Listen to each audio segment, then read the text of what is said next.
Welcome to Moving Conversations, a podcast for movement professionals by movement professionals. If you coach, train, or teach movement, Pilates, or fitness, then this podcast is for you. With more than 60 years of experience in fitness and Pilates, your hosts, Brian Ritchie and Nora St. John, explore the science of human movement, diving deep into the facts, myths, and common misconceptions, hoping to spark thought and conversation about how we view fitness and movement. Now, let's jump into Moving Conversations. And welcome back to Moving Conversations. I'm Brian Ritchie. Joining me as always is Nora St. John. Good morning, Nora. How are things for you? Quite delightful. Brian, what about yourself? Doing good. I had a great weekend in New York City with my wife, and It was a nice little reset. I'm a week back, so it feels as though, all right, week back from Korea, everything's calming down. My body seems to be back on East Coast time, so it's good. Things are good in that sense. I appreciate that. So, Just seen any good shows? Yes. Hugh Jackman is doing a one-man show at Radio City Music Hall. And it was great. It was a lot of fun. Unlike a Broadway show where, you could say, oh, the story was this, the story. It's a one-man show. So it's more like a concert. He was fabulous, told great stories, great singing, really a lot of fun. But I also have to tell you, I'm sure you've been there before. Radio City is one of the most spectacular theaters. If you ever get a chance to go in there, there's a tour. The tour is phenomenal. I did the tour once. It is wonderful. I actually did it during the Christmas Spectacular. So we're actually walking backstage and things while the show's going on, and they're keeping us, to the side and going around and everything. It was really kind of neat. How fun. Yeah, it really was kind of neat. But it was just amazing to see 6,000, people in a theater, and it was phenomenal. So I always tell people Radio City is a fantastic venue. If you have a chance to see something there, totally worth it. So yeah, that was my weekend, and nice to get away and just do something for fun. Nice. I love it. That's perfect. It's a perfect reward for a lot of hard work, because you've been working hard, traveling, teaching, doing all the things. So awesome. Exactly. And now I'm back to the grind. Before we get started, we have a great topic today. We have one that you and I have been talking about for years whenever we get together. So can't wait to get into that. But before we do us a favor, hit that like and subscribe button, share, do all the things on social that we appreciate, comment, share, like, all of that. We really appreciate it. You can check us out at movingconvos@gmail.com is our email. Send us any questions, comments, what you like, what you may not like. We'd love to hear from you. Absolutely. Or if you're interested in having us come and teach at your studio, we're expanding our reach a little bit and taking the show on the road. So if you'd like to do that, movingconvos@gmail.com is how you get there. And Instagram, get ready. We're going to have a lot of new Anatomy Minis coming out. So yeah, exactly. When we get together, it's like, all right, let's film. Let's take some time. Let's film some fun stuff. So we have a bunch of those that are going to be coming out very soon. So Instagram, Moving Convos, best way to get in touch with us on that. And speaking of live events, Brian and I will be September 13th and 14th in Southern California at Blue Moon Pilates in Mission Viejo. And we're going to be teaching on the low back for a day, and then the shoulder for half a day, and osteoporosis for half a day. All that can be found again in the show notes. You can register through Blue Moon directly, and it should be a whole lot of fun. And as Brian always says, now, we talk a lot on this show, as you know, but this is the practical piece. We're going to do, again, some mat-based stuff, some apparatus-based stuff, and really take you through how you would work with a new client with these issues, how you would assess what they're going on about, and then how you would design a program for those conditions. So we look forward to seeing you there. Hopefully some of you guys can make it, and we get to meet some of you live. Looking forward to it. That would be fantastic. Yeah, well, we get together. Also, some of these classes, Nora and I have talked about this a lot. Each time we teach, we can teach the exact same class. For one, we never teach it 100% the same way twice. And the students bring up so much that each class that we teach is sometimes completely different. And we're creating exercises on the spot and movement things because of the questions that are being asked, or things just pop into our head. I had that happen in Korea. Someone asked me a question that I hadn't thought of. I'm thinking, wow, cool. And I spent 15 minutes doing total, creation of exercises that I'd never even thought about before. And it was so much fun. And we get to do that when we're live, where when we're talking here, we can't really demonstrate as much. So check us out live. You're going to have so much fun. Can't wait. Yep. So now we're going to be talking about a topic that you were probably the first person to bring up to me in a very specific way. I'd always known about it, but it was a sort of like, have you ever thought of this? And I thought, oh my gosh. And you really sort of pushed my buttons on it. And I started doing a lot more research. And that topic is proprioception. And, you know, that sounds like a big fancy science word, right? It does.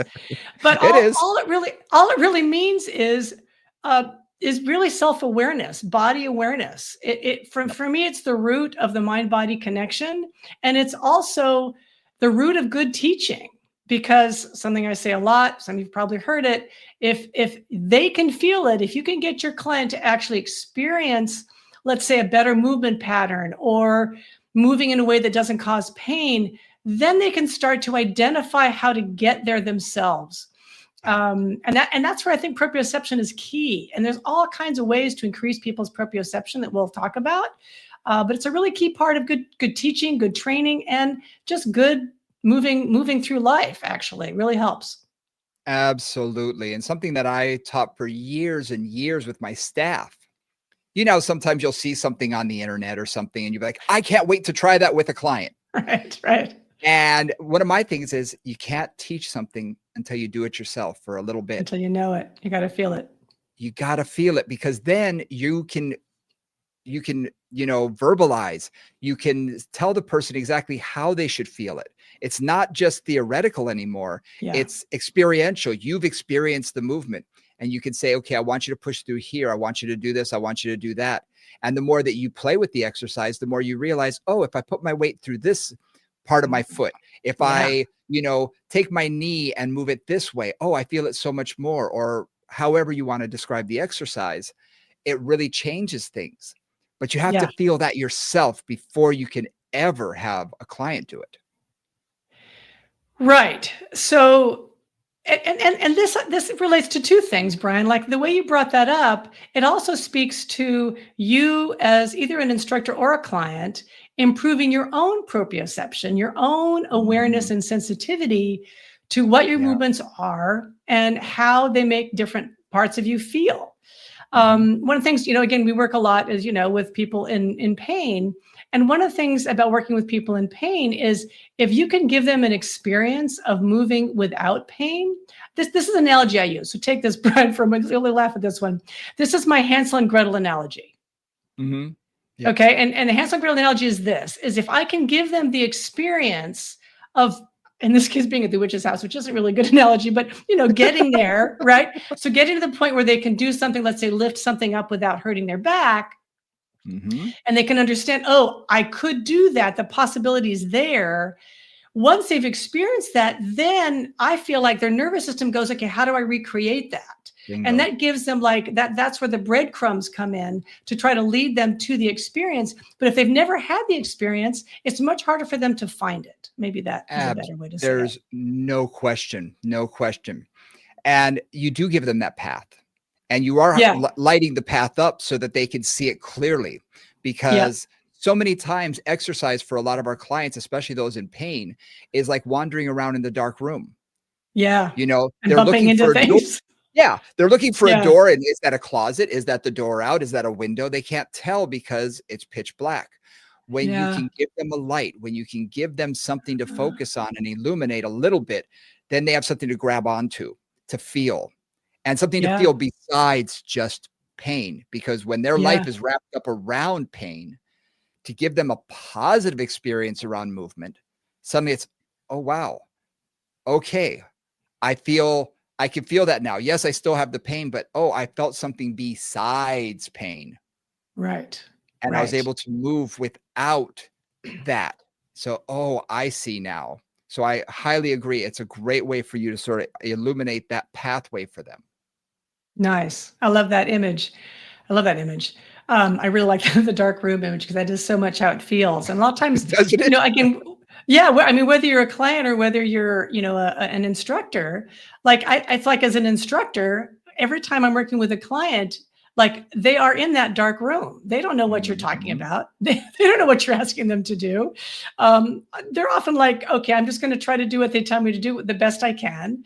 And it's over time that you really learn how to refine their understanding of it. You Mhm. figure out your language with them, because that's also part of it, is how do you Yes. communicate with them and how do you help them understand what you're trying to get, right? And that takes time also, and takes Mhm. flexibility, I would say, on your part.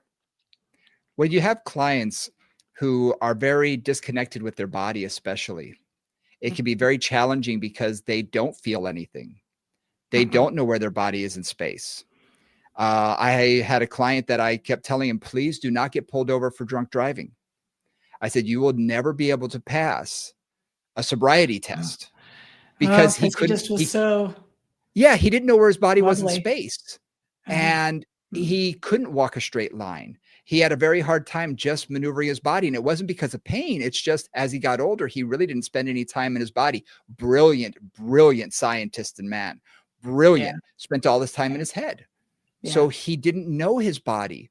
And I'd ask him to do something, and you could see he's trying to figure out, well, how do I do that?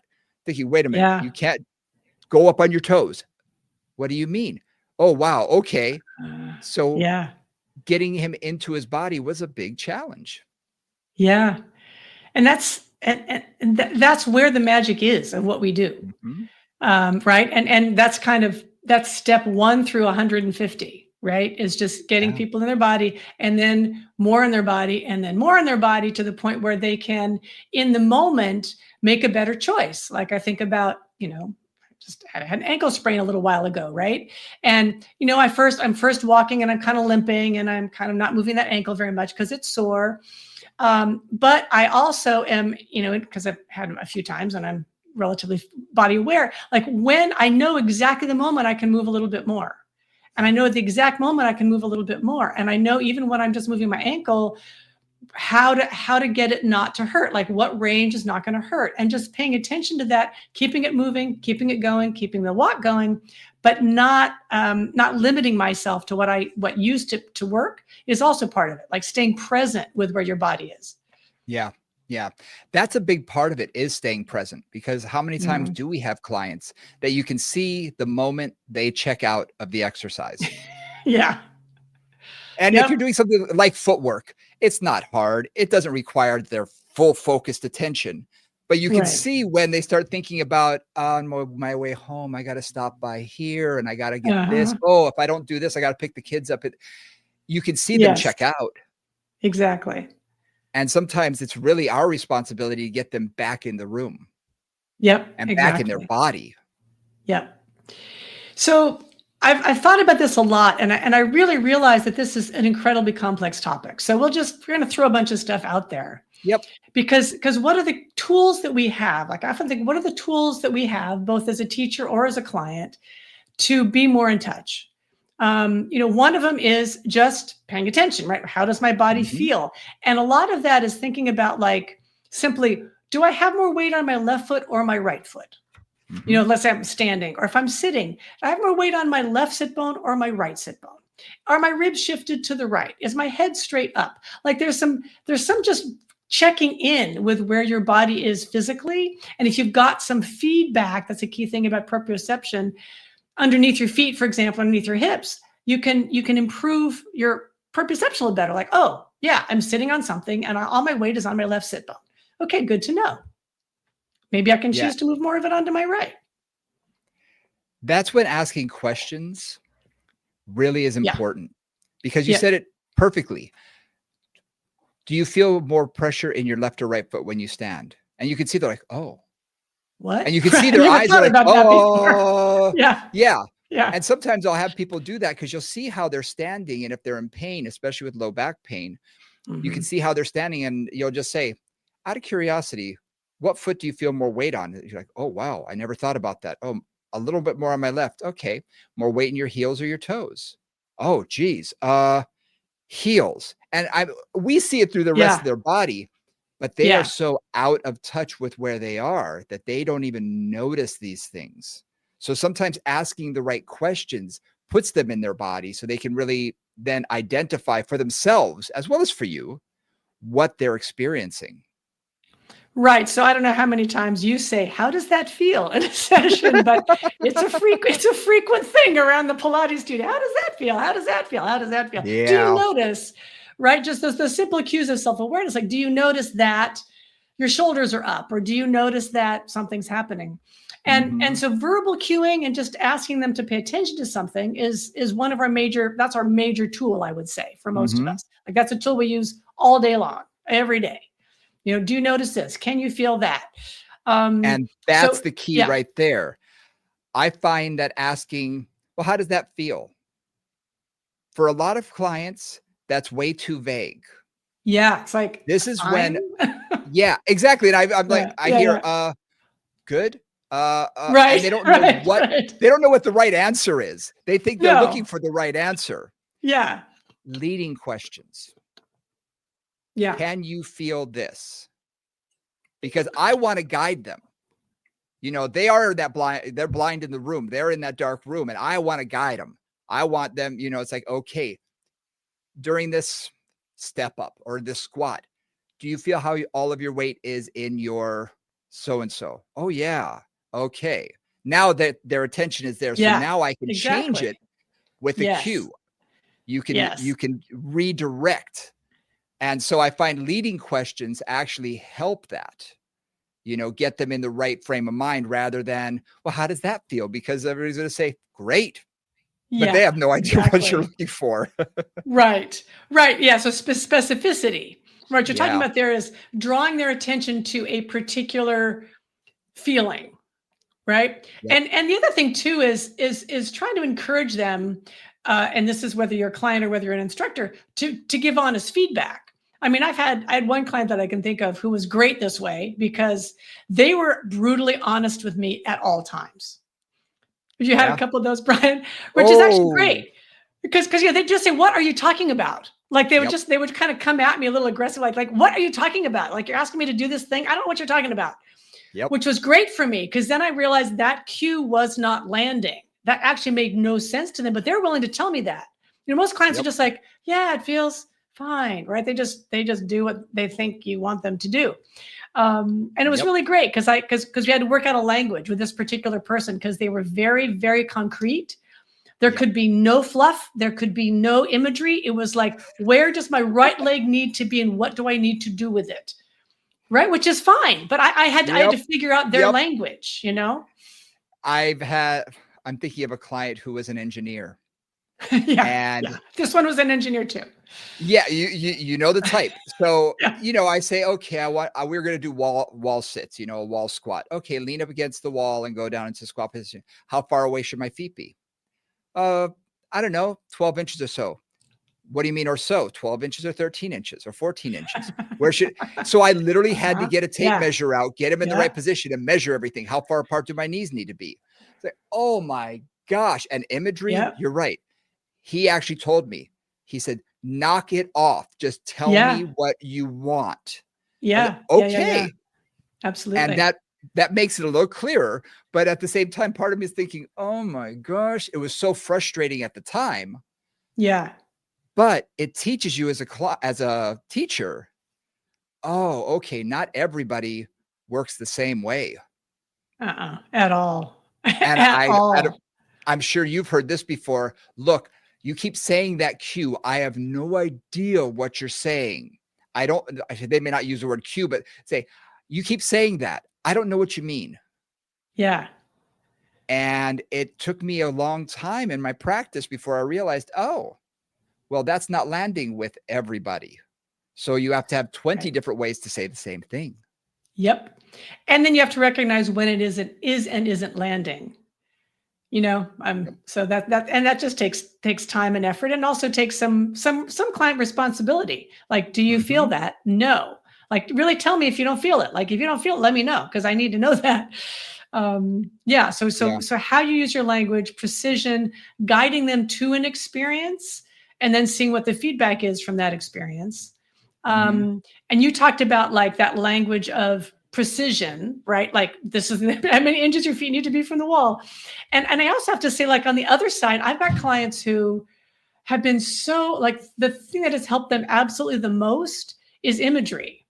When I think about one client, I probably used this analogy before, but she had anterior hip problems forever. And we used, I mean, I've been working for her for a million years, and we'd used a million different cues to try to get what I would say is kind of her femur to slide back a bit and to soften the front of the hip flexor. So that's well, technical, but that was the deal.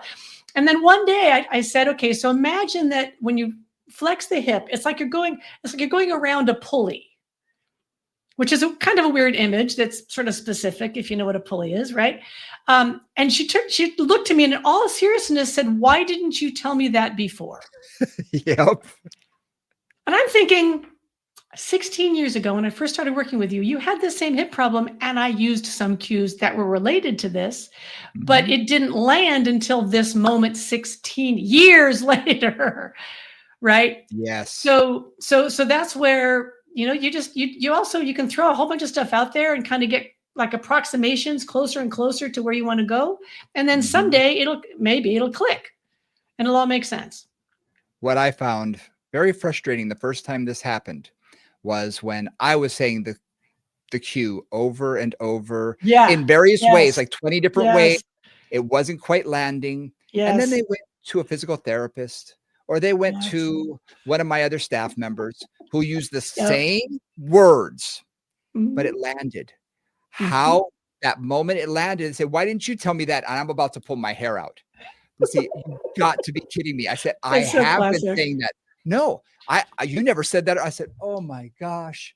But that happens, especially when they go to a physical therapist, because now they say, well, my PT said that. And I'm thinking, how many times did I say those words that exact same way? Okay. And now I don't take it personal. I just say, awesome. I'm so glad that landed for you. I'm so glad. Let's work on that. So I don't try and take it personal, even though they are meaning it to be a little personal, like you didn't tell me this. And it's like, okay, all right. They have to say that. They have to make me wrong. That's fine. But I'm thinking, oh, the frustration was amazing. One of the things that I say, and this is true in general about teaching. And you had a great example there, Brian, and as did I. And I call it the lock and key. And you talked about, I love this analogy of the dark room, right? Like over time, you've shown a light on the desk, so they know the desk is there, they can run into. They know there's like a wrinkle in the carpet over there they've got to be aware of, right? They know where the door is, so they've got some of the room going. But then one day you say something like the PT said, or like I said this one day, and suddenly like the lights go on in the room. Right. And you don't really you keep leading them towards that, but there's one day when it happens. And that's where I feel like you kind of spend a lot of time with a client building the lock, right? Building like the thing, the concept that you want them to understand, whatever that is. And then hopefully one day you say something and the key shows up and they can open that lock and they can go into that room. Exactly. Right. To maybe kill your analogy or take it way farther than it needs to go. But there you go. No. And that's very true. It's very true. It needs that moment. The moment needs to be right. The words need to be right. And when it hits, it can sometimes hit like a ton of bricks. And that person, it unlocks their movement. It unlocks motion. And suddenly they can feel things differently and they're doing things right. And you're thinking, yes, finally. And this can happen after the third week working with someone, the third year, third decade. It could be any time that you're working with them. Exactly. It really can. So one thing I want to bring up here is there's a lot of ways. So we've talked about verbally and guiding clients to certain experiences. A couple things that I want to bring up there too is tactile, just general, whether it's your touch or whether it's their body part on something. You talked about foot weight, like where is the weight on your feet when you're standing, or where is the weight on your sit bones when you're sitting? Or if you're lying supine, is the weight equal on both sides of your hips, or is one shoulder blade deep, right? All those things. So tactile sensation is another really key way to clue them in to proprioception. Yep. someone we both know, Sue Hitzman. She talks about body senses versus common senses. And her thing is body sense is when you can feel where your body is in space. So you're really talking about proprioception and really acknowledging where you are. Common senses are sight and touch. So your own body's, sometimes we have to use that, where I'll say, can you feel where your shoulder is? And I'll have them actually use their hand and say, oh, okay, can you feel your humerus rolling in there as I'm doing external rotation of their shoulder or something? Oh, yeah, you can get them into their body through their own sensation. Yes. So sometimes getting them there, or can you feel how your pelvis is moving a little bit so their hands are on their hips? Sometimes they need that external help. Yes. Their tactile experience, or like you said, your tactile experience, touching a body part, like for their back, for instance, when they're trying to get something to either relax or fire, you can put their attention to an area. So both work really well. Yeah, or like the hamstrings. I mean, I don't know, how often you've had somebody just like the hamstrings are just not firing in something, like a squat or footwork on the reformer or something, and just saying, okay, can you activate where my hands are? Can you feel like the pressure change on my fingertips, for example? Yep. And again, they can't really reach their hamstrings there without being really awkward. So that's where your hand is useful. But again, if they can feel it, even better. Can you feel your shoulders up? Okay. Can you feel it moves down? Right. All those cues about how they feel and using touch, either again, your touch, their touch, or a surface is really, really helpful. Yeah. And I think that is very important. Like you say, we do use visual as well. And I'll have them do that in the mirror. Yes. Where they can see their own body in space rather than just, hearing from me, because there are different types of learners out there, and some people can get it auditorially. You could say something and they get the image, they take it in and they got it. Some people need to experience the movement, really need to feel it, or they need to touch their own body. I've had a lot of people. How many times have you had someone say, I need you to fire your glutes? And what do? They grab their own butt to make sure that it's contracting. Which is great. Okay. I mean, honestly, that's like cool. Whatever it takes for them to get that activated, I'm good with. Exactly. And other people, like we said, need that visual cue. They need to be able to see it in the mirror. Yeah. And I probably mentioned this before. I had a person after a hip replacement, and we were probably, 3-4 months out of hip replacement, maybe 6 months out. And I had him stand on one leg. He stood on one leg, totally fine. I mean, a little bit of balance issue, but not a big deal. And I had him stand on the other leg, and he stood on it, and his whole body leaned over it like a 45-degree angle, trying to get his center of gravity, over that leg. So his whole body was leaning. And I said, do you feel like they're even? And he said, yeah. I said, really? He had no idea where his body was in space then. And it wasn't until I could show him a picture of both. This was back in the day of Polaroids. This was a while ago, but I took a Polaroid for both and showed him, and his eyes got huge. He said, I had no idea. So he had no sense of proprioception in that way. And sometimes surgery can actually disrupt proprioception. Especially when your joint, which is a key area of proprioception, is no longer like it's now titanium. That really changes the proprioception around that area. Big time. Yeah. So, I mean, the nice thing now is we have cell phones in our pockets. We have a little, audio, video, visual studio in our pocket. So like, I think about so many clients now where, now I just say, let me take some pictures of you on your phone. As kind of a right? Just take a picture, front, back, side, whatever. So they can see, like, their posture may not be ideal because they're not aware of that. In the old days, it was always, somebody'd be walking by a store window. Yeah. Right. And they'd kind of glance to the side and go, do I really look like that? And you're like, oh yeah, you do. Who's that old man? Oh, that's me. Exactly. But like using that visual, using a mirror if you can. I was not, I never had a lot of mirrors in the studio because I found them sort of distracting, and I wanted people to have more of that internal experience. But I did have just a cheap portable Target mirror that I would often just come around, because honestly, on the reformer, I could hold it in front of the reformer. I could also even hold it over them, like if they were lying supine, so they could see what was going on. And that for me was the best way for them to do that. Because one of the other challenges with the mirror, just want to say this real quickly, is if you have mirrors on one wall, many clients will spend their entire life looking at that wall, no matter what exercise they're doing. And that isn't always, the best deal. So I found if I didn't have mirrors, they would pay more attention internally. And then I could use the mirror selectively if I needed to. Yeah. I had one client that could not do anything without a mirror. Yeah. And my facility, I only had room for a couple of places for a mirror because the equipment's up against the wall. So it really limited what I could actually put up there.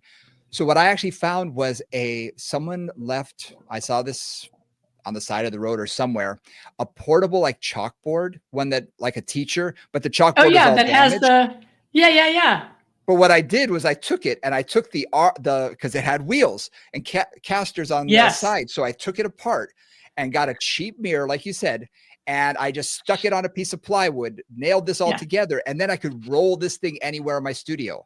Exactly. That was one of the best. Yeah. And it cost me nothing. I painted it, another color and it looked great. And people say, "Where did you get that on the other side of the road?" No, absolutely. Because then you can use it when you need to. And sometimes it is like the key, that visual. I've been doing a lot of work on my advancement principle stuff. And one of the things that some of the neuro people work on with Parkinson's, particularly Parkinson's, is things like having somebody follow a laser pointer when they walk. So they've got a visual target, and they talk a lot about like a visual target, or, let's say they're doing something like a squat, some relative of a squat, and saying, let's say there's like a line on the wall, or there's a, window ledge or something like that, and say, okay, so let your eyes go below the ledge and above the ledge, and below the ledge and above the ledge. Because sometimes they can't feel their feet, like this is Parkinson's, but maybe it's after a stroke, or they've got diabetic neuropathy or something. So they don't have really good feedback. So then you're going to use other senses to try to give them a feeling of what they're supposed to do. So that's another way to play with the visual, is either, kind of have them follow a line, or take like a laser pointer and say, follow the laser pointer, so that their attention has to go that way, or use a mirror. So all kinds of ways to play with that as well, in terms of just figuring out another way to cue them. Yes, absolutely. And it gives them something to focus on. Yeah. So, and that could be really important, especially if we're talking about something simple like balance. Yeah. Because absolutely. How do you cue someone who's not in their body how to stand on one foot and pull their hip in and stand up taller when they can't feel their body in space, or they can't feel that hip because it's been replaced, or a knee that's been replaced, or whatever? And some people just check out of their body and aren't in their body. How can you cue that to get them to feel it? And sometimes using visual cues is so important. Right. Stare at that spot on the wall, or stare at that, whatever, the cross braces on the piece of equipment in your studio, which are like really look at that, because our vision has a profound influence on organizing the rest of our body. Presuming you're not visually impaired, it is just a profound organizer of everything. And if somebody's kind of trying to balance and looking around like that, that's not going to help them, Yep. Something else that I don't know if this is in any literature or anything, but something I discovered when working with balance, when working with even squatting and getting people to understand where their body is in space. If the only thing touching the ground, or that they have contact with, is the ground with their 2 feet, and let's face it, not everybody has the biggest feet, and some people cannot feel their feet. They don't know anything is down there. Yeah. What I'll do is I can put one finger in their back, someplace on their back, if they're standing on one leg, and it gives their brain something else to focus on, so their body can orient. And believe it or not, I've done this so many times for balance. I'll say stand on one leg and they can't do it, and I'll put my hand on their back as they stand on one leg, or just a finger. I'm not holding them up. My finger's not that strong. Right. You're just giving the sensation in a particular spot.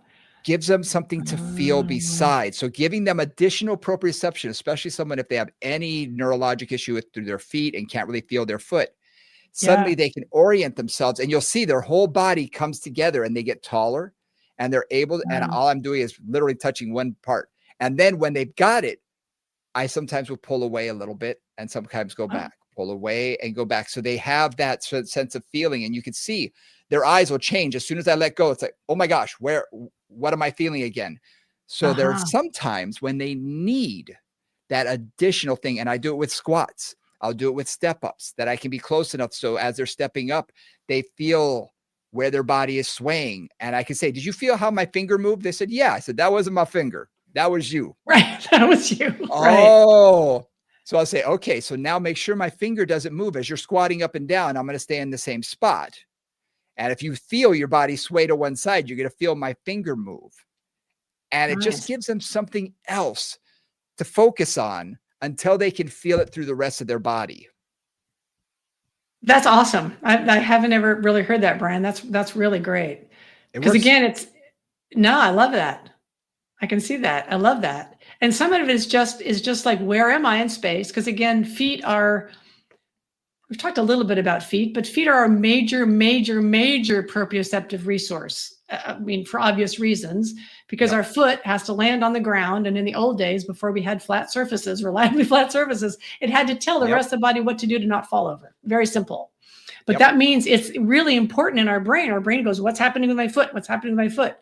And so if you give it another point of reference, like just one other point of reference, it sounds like really helps them to pull all that together. That's awesome. I love that. Yeah.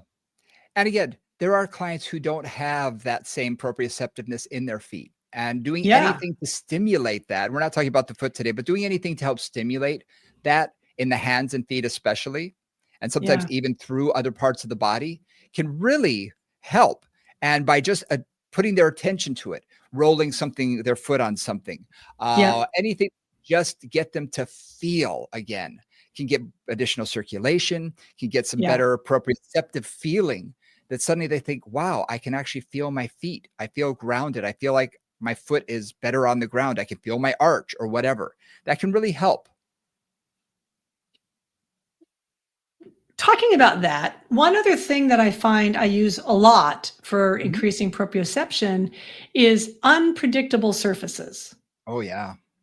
Right. And so just standing, to use your current example, standing on one of those little wobble pads, right? I mean, just the squishy ones, like the squishy little TheraBand, like oval shaped diamond pads or whatever it is, right? And it's just standing on that and having the surface be a little squishy, not solid, right? That immediately and automatically wakes up some other system, right? It wakes up the senses. The body goes, what's happening? And the body, as soon as the body goes, what's happening? That means your neurological system's waking up, and it means your proprioceptive system's going, how do I stay upright now? Right. So using a wobble pad, using whatever things, you got a wobble board if you're getting more fancy with somebody, or you're working with a surfer and you've got some crazy, balance thing. So increasing the unpredictability of the sensation really refines proprioception. Using a roller, using balls, using all of the things, all the many tools we have is a great way to just take proprioception and go, take it up a notch. You have somebody lying on the ground, for example, and they're doing marching. Right. And they're marching and it's fine. And they're like bored to death and they're telling you about their day, or like the show they just saw, or their girlfriend, or whatever it is. And then you put them on a roller, same exercise, and suddenly they shut up and they have to focus. Right. And they notice now, I keep wanting to roll off to the right. And so their proprioception just went from, 5 to 50, just from being on a surface that points out and helps them feel and exaggerate the sensation of what they're doing. Yeah. Yeah.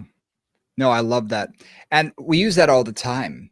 And I find that anything that they can feel that's pushing into them, like a foam roller, anything that they can lie on like that is. And I find that the roundness of it works better than the flat side, because we're all used to lying on a flat surface, the ground or whatnot. So by using the rounded side, it's, because we rarely ever lie directly on our spine. Most people don't.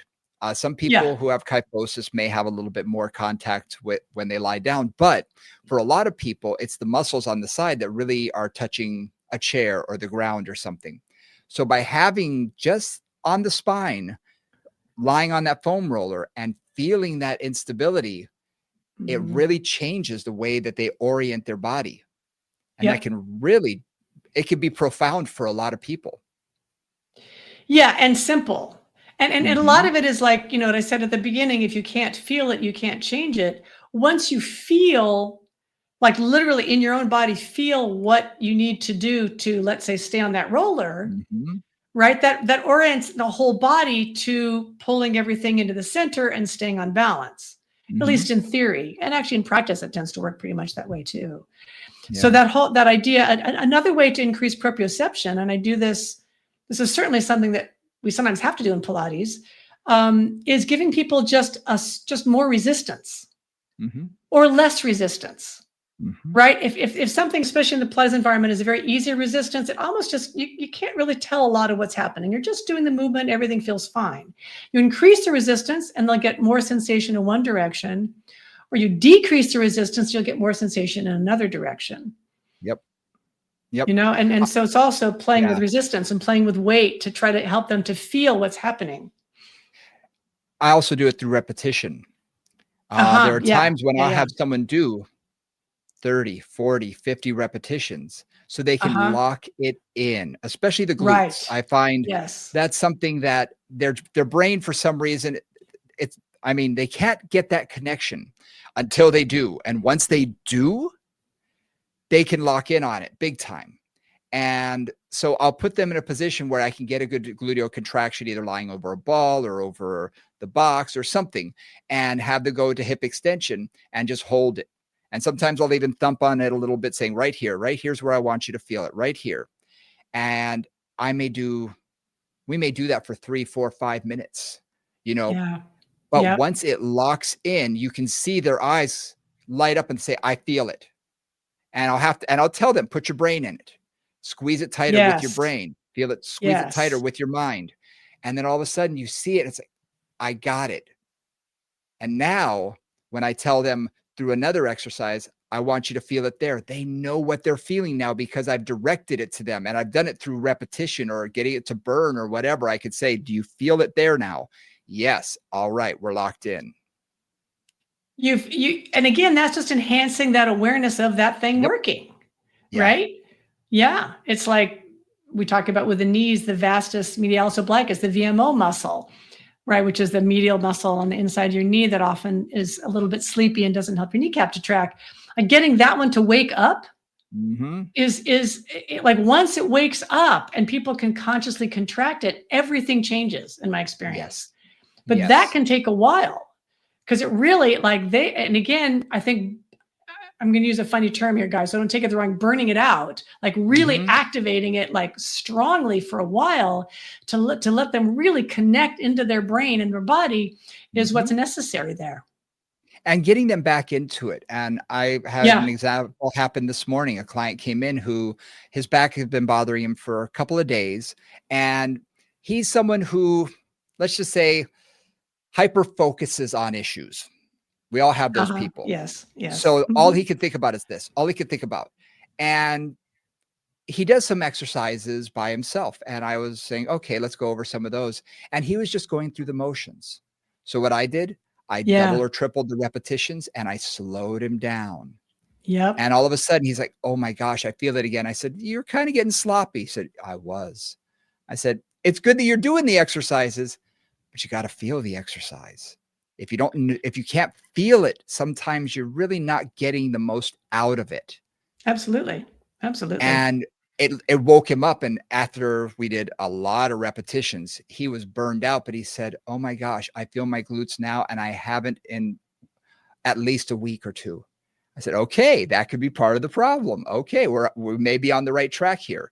So sometimes, like you say, burning him out, just doing way more reps than you normally would, just to wake it up, put their brain into it, and getting that to be the forefront of their attention really can help. Well, connecting the mind and the body, right? Like that's the trick. That's the And that's trick. really what And proprioception is all about. exactly. And one thing I would add to that is just sort of like almost a progression of that is, we talk about motor control, and we talk about it being, consciously incompetent or Mhm. unconsciously incompetent. These words are just way too similar. Consciously incompetent, consciously competent, and unconsciously competent. Right? Again, I wish there was better terminology, but that's kind of the four stages we talk Yeah. about. And so for a lot of clients, our job as movement professionals is often making them consciously competent. Yes. Right? Just kind of like, are you aware that you need to not have your shoulders around your ears, or you need to not shift your ribs to the right, or whatever it is we're having them do. Um, but then the next step is, and that's kind of what you're talking about, is making it unconsciously competent. Yes. So in your case, using it to the point where it fires when you don't have to tell it what to do, right? It will Mhm. fire on its own because it now knows that's its job. But it Yes. takes like repetition, as you said, and burnout, and kind of like really pushing it to get to that point. And isn't that what we're really trying to do with getting our clients to do something? Because Yeah. someone Yeah. pointed out to me a long time ago, if you had to consciously activate every single muscle that you use to take a step, we'd never move. We'd never move. We'd never move. Absolutely So, not. No. you know, when clients say, "Oh, I could really feel my core, and when I'm opening this door, this heavy door, I feel and everything," I say, "Well, I'm thrilled. I'm thrilled that you now have that connection. But I just want it to eventually get to the point where it fires without you having to sense Exactly. Think yourself, about it. I have to Yep. hold that and then pull." Yep. And it Yep. just Yep. shuts on, turns on. It's just boop, Yeah. the light switch. And that's my goal for ultimately getting them there so that they don't need that constant reminder. I mean, this is what makes a good athlete is they're unconsciously competent. So Yes. they can think about one or two things, maybe, like, again, I know most athletes have a couple things they focus on when they're in a competition or they're Yep. going up to throw something or whatever. But they don't have to focus on everything they have to do because you can't. You don't have time. Yep. Right. So it's like a whole bunch of things are automatic, which is great. And then you focus on the couple things you need to refine. And over Yep. time, right, that's what we're aiming for is getting as much competence as we can in the body, and then refining those areas that are kind of fuzzy. Yeah. In golf, it's called a swing thought. One. Yes. You don't overload the brain because then they can't Uh-uh. swing the club. Exactly. Hips are You give here. them Okay. My ribs are here. I've got to rotate. And then I'm going to, you've lost then it. never hit the ball. That's right. And even if you do hit the ball, it got interrupted in the process, right? You're going to go like 20 yards and that's going to be Yep. it. Right. It's like, what is the one thing? And those images are just that. They're just like almost organizing images. Mhm. Like, okay, I've got to think about how far I go back or whatever. I'm not sure with golf. I'm not a golfer, so forgive me if I'm saying something stupid, but the one thing, right? What's the one thing? I've got to make sure that I get my hips to lead or whatever it Yep. is. Yep. Yeah. You were the first person to really clue me in on that, to find the one correction or the one Mm. cue that corrects the most Yeah. with any exercise, because we do have a tendency, and I find, forgive me, but I find Pilates instructors especially Over have a cue. tendency to over cue and to constantly talk and to never stop and Mhm. and Mhm. Yep. I have to remind instructors when I'm teaching them, shh, let their brain work. Give them one Yes. cue and then back off. And I can't tell you how many times I've taken over for someone when they've come from another instructor and they'll say, "Are you sure I'm doing it right? You're not saying anything. Are you sure I'm doing?" And I say, "Quiet instructors, happy instructor. I don't have to over cue you, but I'll give Right. you that one thought. Work on Yep. this. And when you've Yep. mastered that, I'll give you another." Yep. But over cueing just overloads their brain and they're never going to be in their body if they're all in their head. Yes, and this is a critical point. I'm thinking of one teacher that I worked with briefly, and when I watched her teach, I mean, she had a dialogue. Actually, she had a Pattern. monologue. It was not a dialogue. It was a monologue. Literally, and she would say all the right cues, one after the other, right? Do do do do do do do do do do do do do do do do. And I'm watching the client, And the client is not responding to any of them. Right? Because she's kind of in her, and the instructor in this case was in her head. Yeah. Right? Just saying the script she thought she was supposed to say and not looking and seeing if it landed. Yep.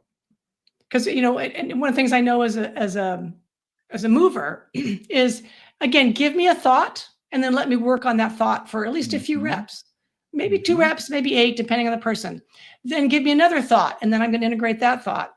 But you have to, it's also a way of disempowering the client, like to your point, right? Then they're like dependent on you. Like, am I, like, you're giving me the feedback. It's like, no, I'm going to give you something. I'm going to give you the next layer of that feedback, but I'm not going to just keep throwing out what your experience is. I'm not, what would you say? I'm not like making the whole conversation of what your experience is. I'm not creating it for you. And that's really where it comes down to, is trying to get the client to own the experience and own the feeling in their body so they feel what's right. So the client I worked with this morning, his glutes weren't fired. I can't tell you how often during exercises he will say, am I doing it right? Am I doing it right? And I'll say, oh, yes, knock it off. Yes. If you're not, I will tell you, but he's not in his body sometimes. And I'll have to put him there. What are you feeling? How are you feeling this? Are you feeling it through here? Leading questions, getting him to be where I need him to be. But yeah, he's looking for that external validation. Yeah. Yep. When I need him to have that internal validation that this feels right. This feels good. Yep.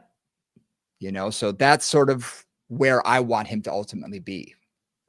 Of course, because you're with them 1 or 2 or 3 hours a week. Yeah. Right. And ideally, our goal, as we said earlier, is to get them to feel what's happening so they can organize themselves when they're out in the world doing whatever they're doing. Exactly. Yeah. So they can sit at their desk more comfortably. They can sit in their car more comfortably. They can, cook more comfortably. They can do whatever they're going to do. Right. Yep. That's really critical. I mean, that's, I don't know, that's my goal personally. No, and to absolutely. have them graduate, to have them to the point where they are self-reliant.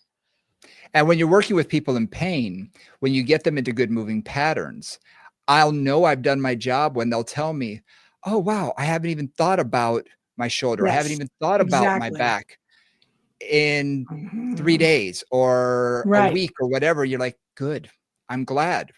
Now we can move beyond it and actually get into, getting beyond the healing process and now getting you stronger, getting you better, getting to that next point. It's not just triage. It's okay. Now we can really make some progress. And that's always great. So that's when, if they are doing it right and they are in their body and feeling it and doing it properly, that's when I know we're heading in the right direction. And I've had many clients, I'm sure you have too, who we made some substantial progress, right? And it's great. And then they graduate, they go off to do something else, they're done, and it's fabulous. And I'll see them like on the street or something, years later, a while later, and they say, your voice is in my head. I'm like, I'm so sorry.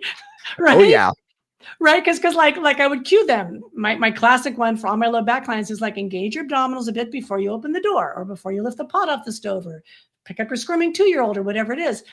Just simple stuff like that, like little reminders. And they say, God, your voice in my head all the time. Like, I'm so sorry. But again, that they integrated that, they took it on, they're doing it. Right. It's no longer me, it's them. And that's when I know I've succeeded. Absolutely. I can't tell you how many clients I had 30 years ago. And I see them when I go back to Hawaii, and I'll see them and they'll say, your voice is still in my head when I work out. Which is I'm frightening. like, wow, okay. And it's usually those 1 or 2 cues that really landed. And that they felt in their body. And it could be something as simple as put your weight in your heels when you squat, push down instead of stand up, small things that we say all the time.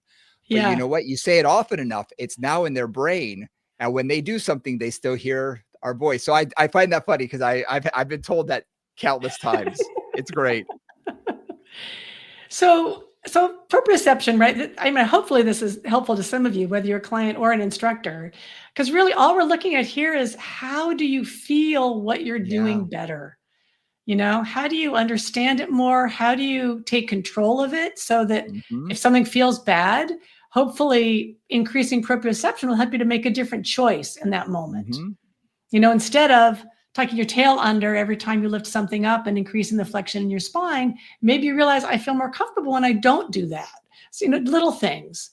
That's really the goal of Mhm. proprioception, is to just help, whether you're an instructor or a client, find that awareness that allows you to make better choices. Yeah. And if you are someone who's not an instructor, it's important for you to also understand that proprioception is great when you're going to the gym, when you're doing movement, Yes. because really feeling where your body is in space, does it feel good? Does this exercise make me feel good? Or does it just feel like there's a hitch in my giddy up? You know, when I do lunges, it just doesn't feel right. Well, maybe something's telling you that you're not doing it properly. Ah. And maybe you should ask someone to take a look at it. Or, you know, I've been doing this exercise for years and now it's suddenly starting to hurt when I do it. Well, guess what? You're not 20 anymore, you're 50, and doing maybe an overhead press may not be the smartest idea now. Your shoulders are different than they were when you were much younger. I'm just giving an example.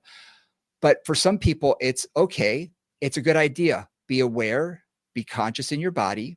Does the exercise make you feel good? Does it feel good when you're moving? Does it not? If it does, hey, guess what? That's probably something that's good for you. And if it doesn't feel good, and afterwards you're just like, yeah, that just doesn't feel right. Maybe either that's not the right exercise or you may not be doing it as effectively or efficiently as you could be. And this brings us back to, I'm thinking of clients in a group class primarily, right? Who keep doing something that hurts them because they think it's a good idea. Mm-hmm. Right? I mean, I'm sure you've had that experience. I've certainly had that Oh, yeah. experience. Like a client comes up and says, well, you know, every time I do X, I hurt my X. And I'm like, okay, well, then let's look at what you're doing and let's see if that's like, maybe that's not appropriate for you. Mm-hmm. You know, I think of one client I was working with who every time she did back extension hurt her back. Like she just felt like it was real compressive in her lumbar. It just was really uncomfortable, which is not an uncommon experience at all. And I said, okay, well, let's work on extension, but let's make it your extension. So don't go to the point where it hurts. And that for her was like, really? I don't have to go as far as I can. It's like, no. Right. And again, that's a very simple clue. If your body really hurts, and there's also gradation there, right? I've got my clients who are the princess Absolutely. and the pea, and everything hurts. Sometimes it's not really pain; it's really just muscles working or something. So Mm-hmm. you got to clue that out. But if it really is pain, like, then don't do it. Find another way to do the exercise or not do the exercise that doesn't hurt. Like that's kind of basic, but something that a lot of clients just don't get. Yep. I've actually told clients before, I say, where in the contract does it say that you are supposed to be able to do every single exercise that there is? Right. And they say, huh? I say, not Nice way every to say that. exercise is appropriate. I Yeah. said, my back, because of what I've done to it in the past, doesn't like certain maneuvers, certain movements. And guess what? I just avoid those. I do them when I need to in daily life, but I'm not going to overload it. I'm not going to stress it out to the point that might cause me pain. I know my body. And while I'd love to do those exercises, I would love nothing more than to do certain exercises. Guess what? It's not for me anymore. And Mhm. I'm okay with that. And when I tell clients that, it really does enlighten them. They say, oh, I thought I should be able to do everything. I said, maybe not. Yeah, I can't. or not that way. I mean, Not that oftentimes, you way. know, you and I are like the king and queen of modification for sure. So, okay, if you Mhm. want to get that active, we've got 1,700 ways to do it. This one hurts, this one hurts. Let's try this one. Okay, that one works. Let's do that. You Yep. know, like we can keep going down to where we need to get something Mhm. firing that needs to fire and make it as comfortable as you know as we can. Yeah. So Absolutely.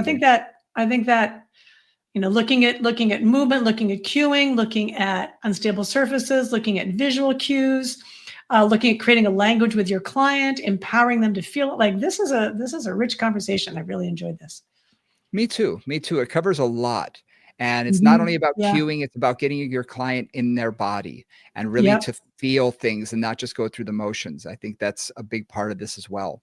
So no, I love this conversation. I think that when you suggested, I said, yes, I think this is a fantastic topic. So hopefully you guys learned a lot from this and have something you can either add into your own practice or in your own body.